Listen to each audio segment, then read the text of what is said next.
June மாதம் 16ஆம் தேதி செவ்வாய்க்கிழமை.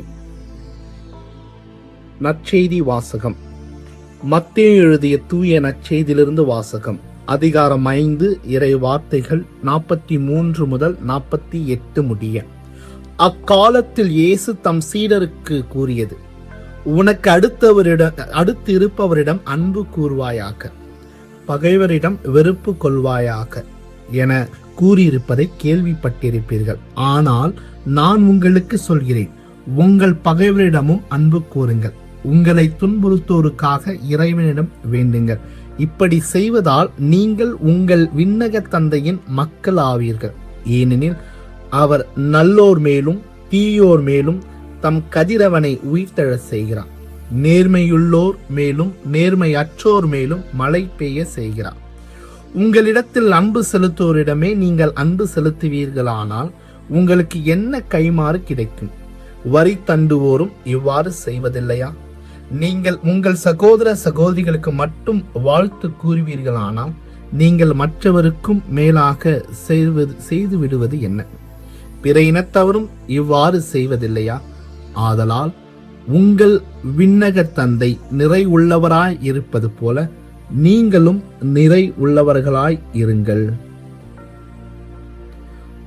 ஆண்டவரின் அருள்வாக்கு. கிறிஸ்துவே உமக்கு புகழ். இறையேசுவில் பிரியமுள்ள சகோதர சகோதரிகளே, இன்றைய நற்செய்தி பகுதி மழை பொழிவின் மிக முக்கியமாக மற்றும் மிக அதிகமாக மக்களால் பேசப்படும் ஒரு பகுதியாக நாம் பார்க்கின்றோம். இது தனிப்பட்ட உறவுகளுக்கான கிறிஸ்துவ நெறிமுறையை நமக்கு வழங்குகிறது. நம்முடைய அண்டை வீட்டாரை போலவே நம் எதிரிகளையும் அன்பு செய்ய வேண்டும். மேலும் தம் எதிரிகளுக்கு மன்னிப்பு அளிப்பதன் மூலமும் அவர்களுக்காக ஜெபிப்பதன் மூலமும் அவர்கள் மீதான நம் அன்பை காட்ட வேண்டும். அனைத்திற்கும் மேலாக கிறிஸ்துவர்களை மற்றவரிடமிருந்து வேறுபடுத்தி காட்டுவது நாம் பிறரிடம் பழகும் போது காட்டும் அன்புதான் என்பதை நமக்கு இன்றைய நற்செய்தி விளக்கி கூறுகின்றது. குறிப்பாக மற்றவர்கள் அதற்கு தகுதியற்றவர்களாக தோன்றும் போதும் அவர்களிடம் அன்பான கருணையுடனும் இரக்கத்துடன் நடந்து கொள்ள வேண்டும் என்று இன்று நம் ஆண்டவர் இயேசு கிறிஸ்து அழைப்பு விடுக்கின்றார். பழைய திருச்சட்டத்தையும் அவர் நமக்கு கொடுக்கும் புதிய சட்டத்தையும் நாம் இன்று சிறிது சிந்திக்க அழைக்கப்பட்டிருக்கின்றோம். பழைய திருச்சட்டம் எதிரிகளை வெறுக்கும்படி ஒருபோதும் கூறியவில்லை. ஆனால் சில யூதர்கள் அதை அவ்வாறு தாம் புரிந்து வைத்திருந்தார்கள். நாம் இரக்கமுள்ள விண்ணக தந்தையின் பிள்ளைகள் என்பதை நிரூபிக்கும் பொருட்டு இயேசு நம்மிடம் உங்கள் எதிரிகளை அன்பு செய்யுங்கள், உங்களை துன்புறுத்துவதற்காக ஜெபியுங்கள் என்று நமக்கு இன்றைய நற்செய்தியில் சுட்டி காட்டுகின்றார். உங்கள் எதிரிகளை அன்பு செய்யுங்கள், உங்களை துன்புறுத்துவர்களுக்காக ஜெபியுங்கள். அதைத்தான் நாம் இயேசு சிலுவையில் இருக்கும் பொழுதும் கூறி நமக்கு சொல்லி தந்திருக்கின்றார். தந்தையே, இவர்களை மன்னியும், ஏனெனில் தாங்கள் செய்வது என்னவென்று இவர்களுக்கு தெரியவில்லை. தன்னை துன்புறுத்துவதற்காக இயேசு தன் தந்தையிடம் மன்றாடி ஜெபிக்கின்றார் சிலுவையில் இருக்கும்போது. இந்த இயேசு சிலுவையில் தொங்கிய போது தான் போதித்தபடி வாழ்ந்து காட்டினார். சிலுவையில் அறையப்பட்டதற்கு காரணமான அனைவருக்காகவும், அதாவது வீழ்ச்சுற்ற ஒட்டுமொத்த மனித குலத்திற்காகவும் தன்னையே கொடுத்த நம் ஆண்டவர் இயேசு கிறிஸ்து தம் விண்ணக தந்தையிடம் நம்முடைய பாவத்திற்காக மன்னிப்பு வேண்டுகின்றார். ஆகவே இந்த எப்படி நாம் கிறிஸ்தவர்களாக இருக்கின்ற நாம் ஒவ்வொருவரும் நம் நண்பர்களை எவ்வாறு அன்பு கூற முடியும்? இந்த அன்பை 4 வகைகளாக பார்க்கலாம். 1 அகப்பை, 2 ஸ்ட்ரோகே, 3 ஃபீலியா, 4 ஈரோஸ்.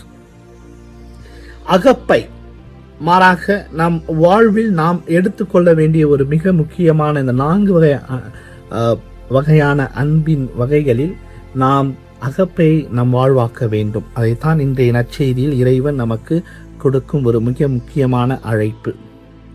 அகப்பை எனப்படும் நிபந்தனையற்ற அன்பு மனித இயல்புக்கு அப்பாற்பட்டது என்பதால் இதை நடைமுறைப்படுத்துவது இறைவனின் உதவியால் மட்டுமே சாத்தியம்.